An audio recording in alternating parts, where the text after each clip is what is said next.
Why people hate and love Poco smartphones. ये काफी मतलब अजीब टाइप का सवाल लगता है, लेकिन काफी ज्यादा इंपॉर्टेंट सवाल है। 2018 में जब पोको F1 आया था, उस टाइम पे भाई इस फोन ने मार्केट को हिला दिया था। लोग पोको के अगले स्मार्टफोन का इंतजार कर रहे थे, लेकिन रेडमी ने काफी लंबे टाइम तक कोई पोको का स्मार्टफोन लॉन्च नहीं किया। फिर रेडमी की तरफ से अनाउंसमेंट आती है कि Poco as a separate brand work करेगा, जिसके बाद हमें पोको के और भी स्मार्टफोन देखने को मिले। एक और उन्होंने किलर स्मार्टफोन लॉन्च कर दिया अंडर 20,000, जिसका नाम था पोको X3 Pro, जिसमें स्नैपड्रैगन 860 था, जिसने भाई गेमर्स को फिर से उम्मीद दे दी। लेकिन जहां पर इसकी परफॉर्मेंस इसकी हाइप को, पोको की हाइप को बढ़ा रही थी, वहीं पर दूसरी तरफ कुछ ऐसे रीजंस थे, कुछ ऐसे इश्यूज थे जो कि पोको की हाइप को, इमेज को नीचे लेकर आ रहे थे। उनमें से एक सबसे बड़ा रीजन वो था मदरबोर्ड डेड का इशू।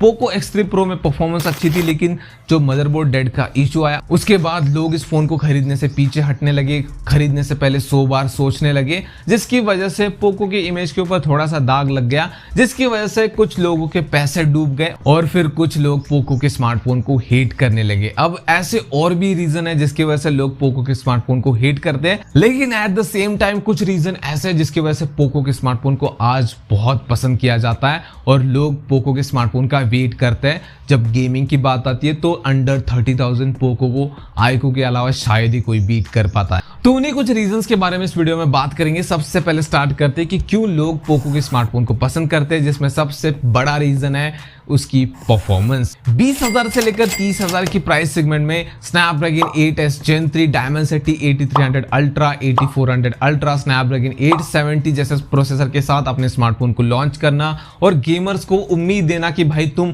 एक तगड़ी गेमिंग कर सकते हो एक मिड रेंज स्मार्टफोन में, जिसके लिए तुम्हें एक मिड फ्लैगशिप या फिर फ्लैगशिप स्मार्टफोन की बिल्कुल भी जरूरत नहीं है। इसके अलावा LPDDR5X RAM, UFS 4.0 जैसे फास्ट रैम, फास्ट स्टोरेज देना, 12GB रैम, 512GB स्टोरेज देना, इन सारी चीजों को ऐड करके परफॉर्मेंस को और चार चांद लगाना, जिसकी वजह से लोग और ज्यादा अट्रैक्ट हो। और ये चीज लोगों को पसंद आई, जिसकी वजह से लोगों ने पोको के स्मार्टफोन को पसंद करना स्टार्ट कर दिया।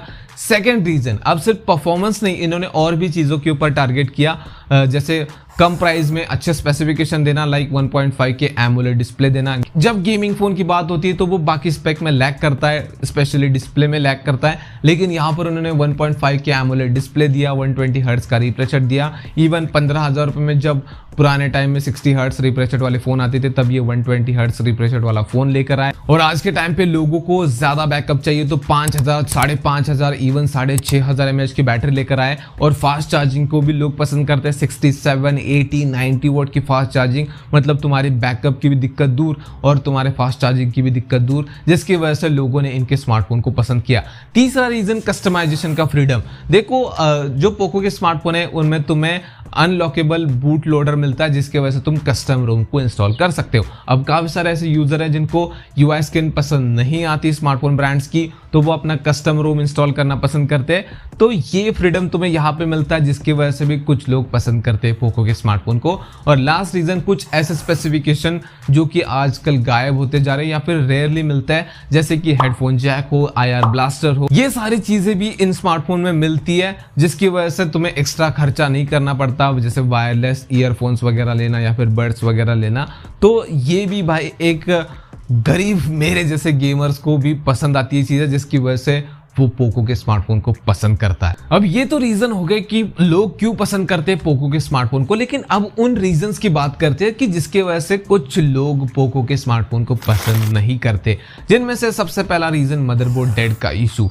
Poco X3 Pro, Poco X2 Pro, Poco X4 Pro, Poco F4 GT, Poco F3, Poco X5 जैसे स्मार्टफोन में हमने ये चीज नोटिस की। पोको X3 Pro वाले केस को तो हमने बहुत क्लोजली देखा है। तो काफी सारे यूजर्स का कहना था कि भाई फोन यूज करते करते अचानक से बंद हो गया, डेड हो गया। कुछ लोगों का कहना था कि भाई फोन में एक अपडेट आया, उसके बाद इसकी बत्ती गुल, मतलब ये बंद हो गया। अब इसके पीछे रीजन माना जाता है कि भाई फोन में थर्मल मैनेजमेंट का ठीक से ना होना, जिसकी वजह से ओवर हीटिंग का इशू आया और मदरबोर्ड डेड हो गया। और ये भी कहा जाता है कि मदरबोर्ड वीक था हार्डवेयर से, जिसकी वजह से ये इशू देखने को मिला। अब रीजन चाहे जो भी हो, काफी सारे लोगों ने इस चीज को फेस किया, जिसकी वजह से काफी सारे लोगों का लॉस हुआ, जिसके बाद लोगों ने पोको को हेट करना स्टार्ट कर दिया। उन्होंने इसके बाद शायद ही पोको के स्मार्टफोन की तरफ दोबारा मुड़ कर देखा होगा। Next reason software bugs. Poco F1 हो, F3 हो, F5 हो या फिर X3 सीरीज, X6 Pro हो, इनमें हमें सॉफ्टवेयर के कुछ बग्स देखने को मिले,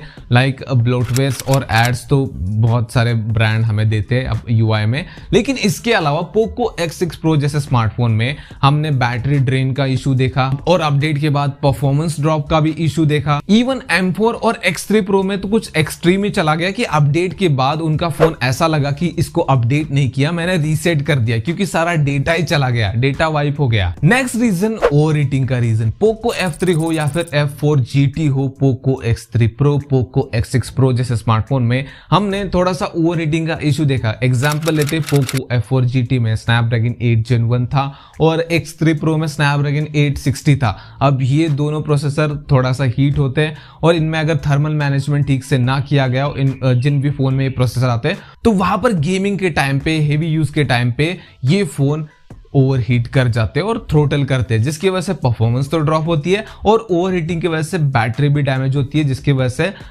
आपको बैकअप कम मिलता है। और कुछ रेयर केसेस में ऐसा भी होता है कि भाई मदरबोर्ड डैमेज हो गया या फिर हार्डवेयर डैमेज हो गया। चौथा रीजन जिसकी वजह से लोग पोको के स्मार्टफोन को हेट करते हैं वो है बैटरी का issue, battery problem. X3 NFC या फिर Poco F3, Poco M4 Pro जैसे स्मार्टफोन में हमने बैटरी को लेकर कुछ इश्यूज देखे, जैसे अपडेट के बाद बैटरी लाइफ का ड्रॉप होना, मतलब battery percentage, battery health drop हो गई। उसके बाद जो X3 NFC जैसे स्मार्टफोन थे उसमें हमने देखा कि भाई 100% फोन चार्ज ही नहीं हो रहा, 91% से लेकर 98% तक ही चार्जिंग रहने लगी और उसी फोन में बैटरी स्वेलिंग का भी इश्यू देखने को मिला। पोको F4 GT जैसे स्मार्टफोन में हमने इनकंसिस्टेंट फास्ट चार्जिंग का भी एक इशू देखा। मान लो कि उस फोन में 67 वॉट का फास्ट चार्जर है तो वो फोन सिर्फ 45 वॉट की फास्ट चार्जिंग ही ले रहा था, उसके ऊपर की नहीं ले रहा था। अब इसके पीछे रीजन माना जाता था कि या तो ओवर हीटिंग की वजह से ऐसा हो रहा या फिर जो बैटरी की क्वालिटी थी वो ही खराब थी। अब जो भी रीजन हो, जिनके साथ भी ये चीजें हुई, ये घटनाएं हुई, उन्होंने पोको के स्मार्टफोन को हेट करना स्टार्ट कर दिया। पांचवा रीजन जिसकी वजह से कुछ लोगों ने पोको के स्मार्टफोन को हेट किया वो है कैमरा अंडर परफॉर्मेंस। पोको की X3 सीरीज हो या फिर पोको M3 हो, पोको X5, पोको X6 जैसे स्मार्टफोन में हमें कैमरा ने थोड़ा सा डिसअपॉइंट किया, जैसे कि 2 मेगापिक्सल का फालतू कैमरा ऐड करना, उसके बाद इमेज प्रोसेसिंग में हक देना और लो लाइट परफॉर्मेंस भी इन फोन की अच्छी नहीं थी। और जो पोको X2 लॉन्च हुआ था उसमें अपडेट के बाद उसका फ्रंट कैमरा ही क्रैश हो गया था। अब ये सारी चीजें क्यों हो रही थी? इन्होंने परफॉर्मेंस के ऊपर ध्यान दिया था ज्यादा और इनको एग्रेसिव प्राइस में फोन को लॉन्च करना था, तो इन्होंने कॉम्प्रोमाइज कर दिया कैमरा के स्पेक के ऊपर। तो जिन भी लोगों ने कैमरा से एक्सपेक्टेशन रखी थी उनकी एक्सपेक्टेशन डिसअपॉइंटमेंट में बदल गई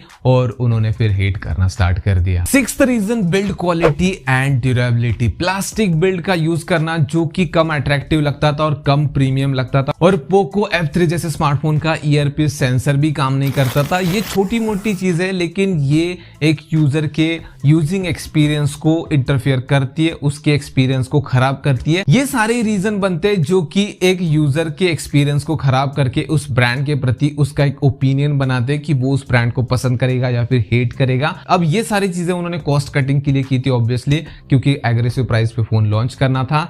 लेकिन जब एग्रेसिव प्राइस में आप कुछ ज्यादा ही चीजें देने की कोशिश करते हो तो कुछ जगह पे या तो तुम कॉम्प्रोमाइज करते हो या फिर कुछ जगह पे तुम क्वालिटी के ऊपर कॉम्प्रोमाइज करते हो, तब तुम्हें ऐसी चीजें देखने को मिलती है जिसका एट द एंड ऐसा असर भी हो सकता है। सातवां reason touch and display issue. Poco F1 जैसे स्मार्टफोन में हमने टच लैग या फिर घोस्ट टच इशू वगैरह देखा था। उसके अलावा जो रिसेंटली X7 Pro लॉन्च हुआ है उसमें कुछ जिटरी रिस्पॉन्स देखने को मिल रहा है कुछ यूजर्स को।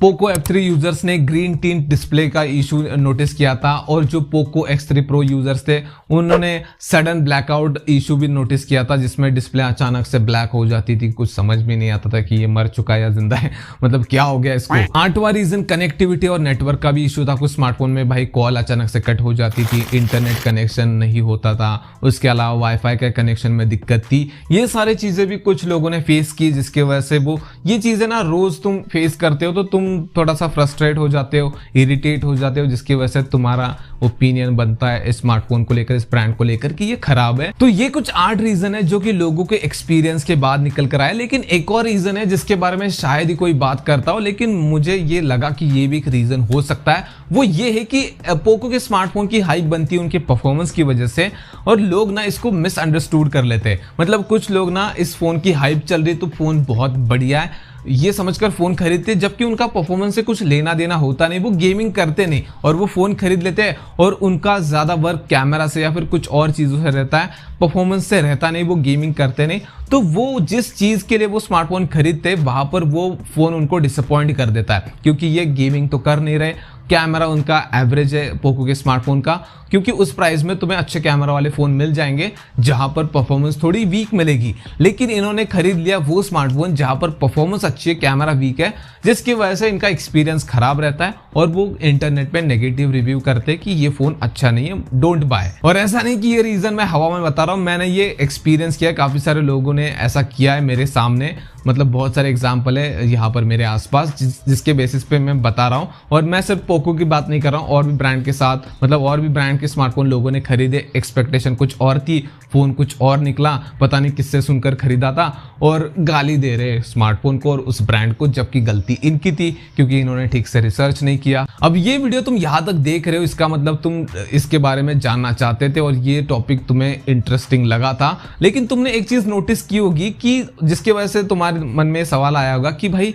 पॉजिटिव से ज्यादा नेगेटिव ज्यादा है, मतलब हेटरेट वाले रीजन ज्यादा है, तो क्या पोको और पोको के स्मार्टफोन बेकार है? ऐसा नहीं है। तुम अगर हेटरेट वाले रीजंस के ऊपर ध्यान दोगे तो वहां पर पुराने स्मार्टफोन के नाम ज्यादा है, नए स्मार्टफोन के नाम बहुत कम है, जिसका मतलब पोको ने डे बाय डे अपने स्मार्टफोन्स को इंप्रूव किया।